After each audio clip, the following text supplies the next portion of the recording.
हलिये हो जाए निहाल या सो डाल के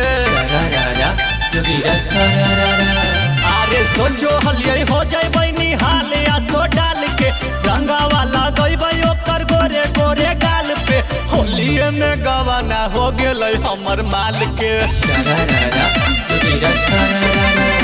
अरे होलिये में गवाना हो गेलै हमर माल के।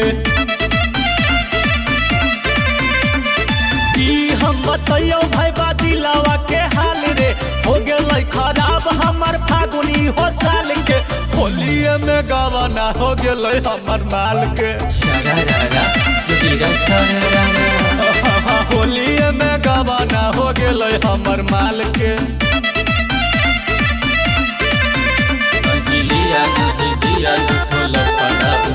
ओकरे चलते हमर कईगो से झगड़ा हुआ।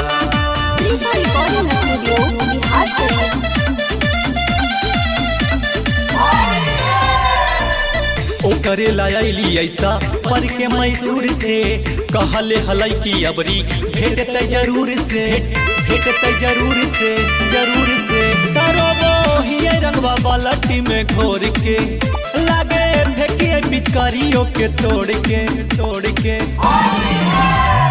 पोछो ही लोर देलो करे रुमाल से पोछो ही लोर देलो करे रुमाल से होलिये में गवाना हो गेलै हमर माल के। रे भैया होलिये में गवाना हो गेलै हमर माल के।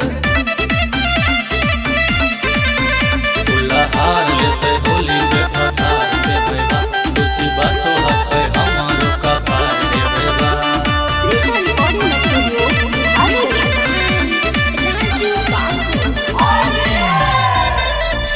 मन भारी भारी लागे सुझे न उपाय रे मन करे गाड़ी दिए फोनवा लगाए के गाड़ी दिए फोनवा लगाए के ताजा के ससुरा में मुकेश मुस्कान साथे होली खेलो होते मैया के मेहमान साथे।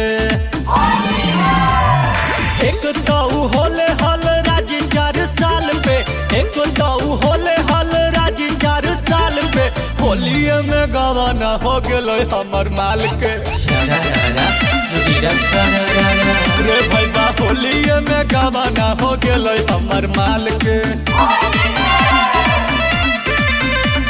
की करियो रे भाई अब तो लगाओ कि पिचकारिये पकड़ के रोवे पड़ता।